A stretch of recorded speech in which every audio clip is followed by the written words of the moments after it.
Have you ever wanted to start your own podcast? I record and publish podcasts on a platform called Spotify for Podcasters, and I absolutely love it. Essentially, you can upload from your phone or computer, and it distributes to every platform that plays podcasts. They support video podcasts, and you can make money on the platform with ads or even podcast subscriptions, something that has made my life so much easier as a podcaster. So if you're interested, I highly recommend you give it a try. You can download the Spotify for Podcast app, or go to spotify.com/podcasters to get started on your podcast today.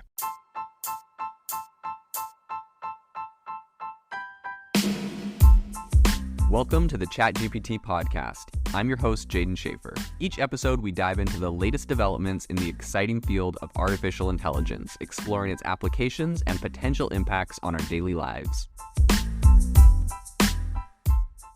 If you are looking for an innovative and creative community of people using ChatGPT, you need to join our ChatGPT creators community. I'll drop a link in the description to this podcast. We'd love to see you there, where we share tips and tricks of what is working in ChatGPT. It's a lot easier than a podcast, as you can see screenshots, you can share and comment on things that are currently working. So if this sounds interesting to you, check out the link in the comment. We'd love to have you in the community. OpenAI launched the official ChatGPT app on the Apple App Store. And while, that might not seem like an incredibly revolutionary thing to a lot of people, I mean, I, for one, have been using the ChatGPT app on my phone for the last couple months. I just have it logged in and I just use it in the web browser. But there are a lot of big changes, and I think a lot of really big implications of this. So today on the podcast, we're going to be diving into what exactly this means for the industry in AI, what I think is going to happen because of it, and why Apple is going to be one of the biggest winners in this situation. So the first thing I want to say is the fact that Apple makes about 30% on in-app purchases on all apps on their App Store.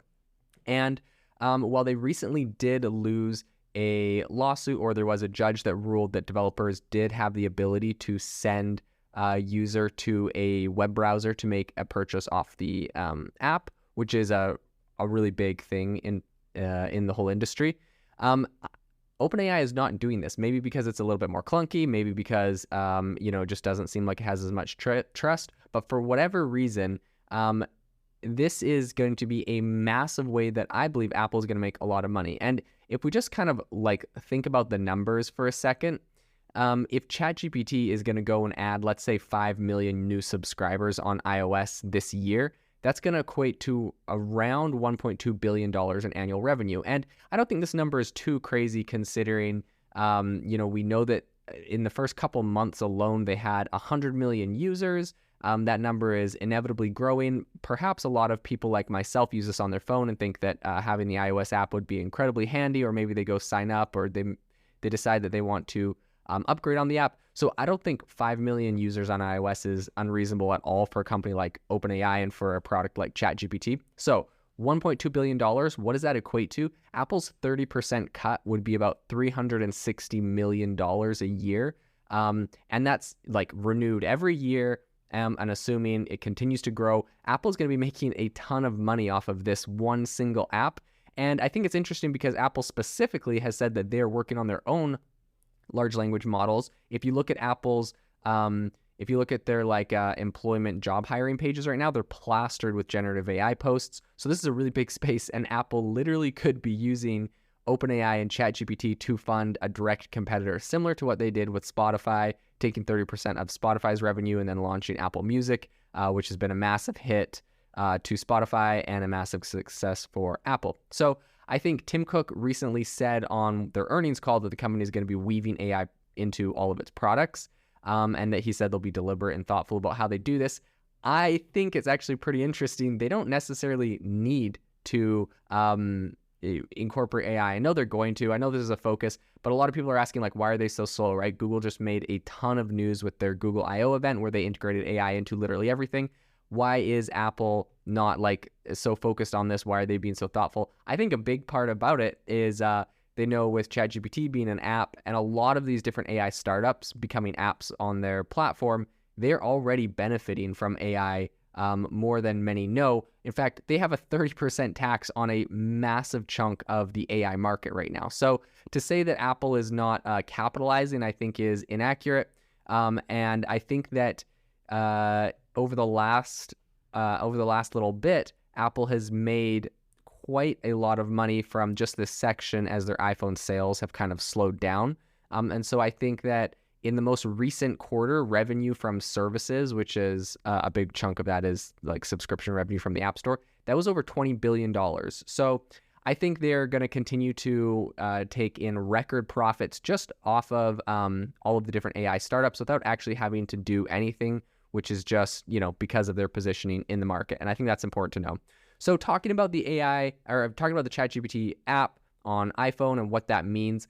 Number one, a lot of people are like complaining about the privacy issues of it. There's TechRadar recently did an article on that. In my opinion, I don't think this is super relevant or super, I guess, new. Maybe it's relevant. I don't know. I don't think it's anything new. People are complaining that like, hey, I opened up the ChatGPT app on iPhone and it said, hey, your data might be anonymized and sent to personnel within OpenAI to review. So essentially what's happening is when we put responses into ChatGPT or when we're talking to it, those responses can be looked at by an actual person. Allegedly, well, not allegedly, they are apparently anonymized. So they take out your privacy, your personal information, like what your account was and whatnot. But if you do put in your own information, like, hey, my name's Jaden Schaefer and I'm building X, Y, and Z company that does X, Y, and Z thing, and how would you, make it worth $1 billion? OpenAI does have people within the company that can look at that. In fact, Apple recently and Samsung and Chase Bank and a whole bunch of others have,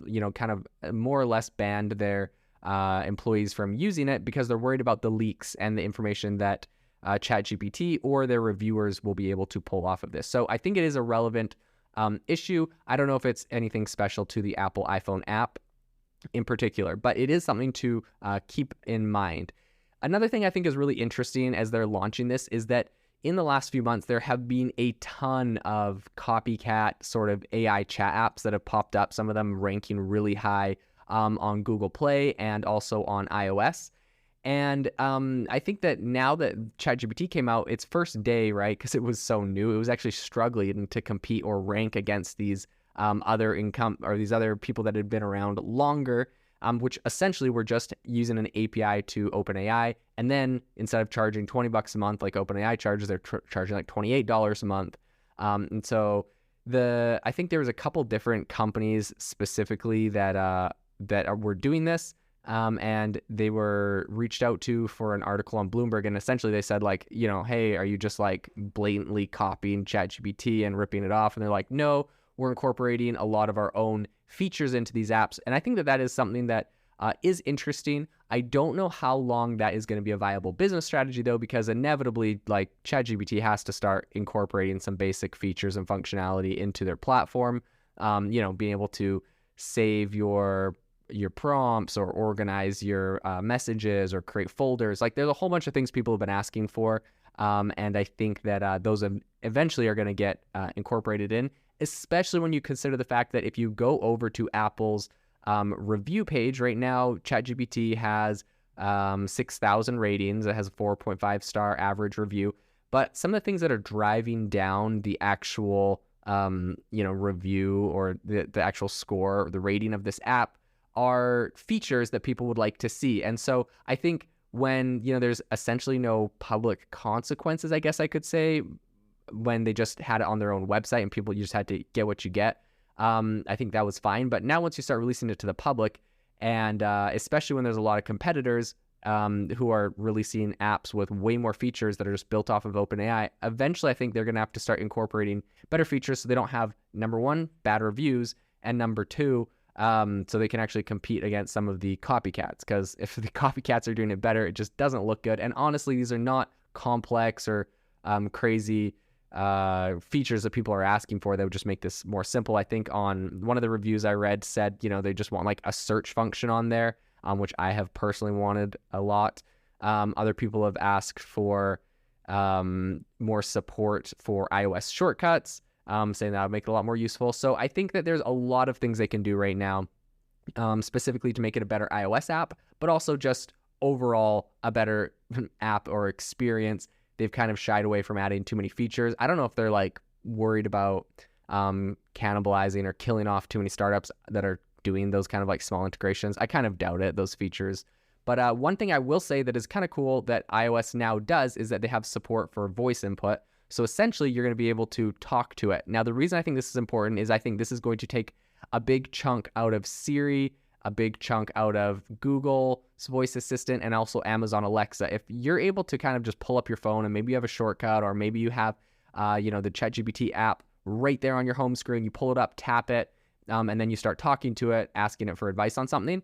In my opinion, I actually prefer I prefer the responses way more out of ChatGPT than out of Siri or Google or Alexa. So I think that this is going to be a no-brainer that may actually kill those tools that are so popular on Apple and Google and Amazon. And that being said, I think that, of course, those tools, you can say, hey, Siri, like ask blah, blah, blah, blah, and give it your question. And it's like, that's pretty seamless versus having to open your phone and click on an app, click on the microphone button and then start talking.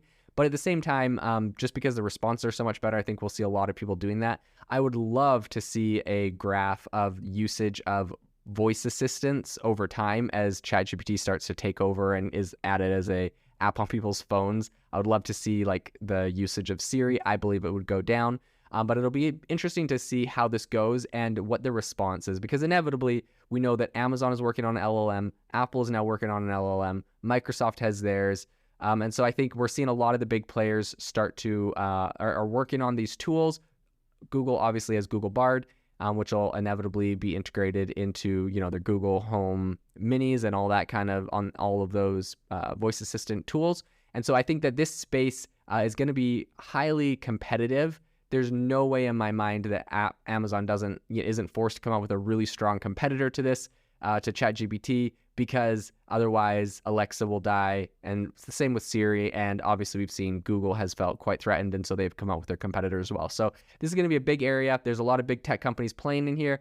And with a lot of competition, I believe we'll see a lot of innovation, and that is something that I am very interested in following into the future. The innovation in AI right now is absolutely exploding. If you want to stay on top of all the insane disruptions and innovation that's happening right now, you need to subscribe to our newsletter on AIBox.ai. We send you daily everything that is happening, the news and the crazy advancements in AI technology straight to your inbox for free every single day. So go to AIBox.ai, subscribe, and stay ahead of the curve on the world of AI.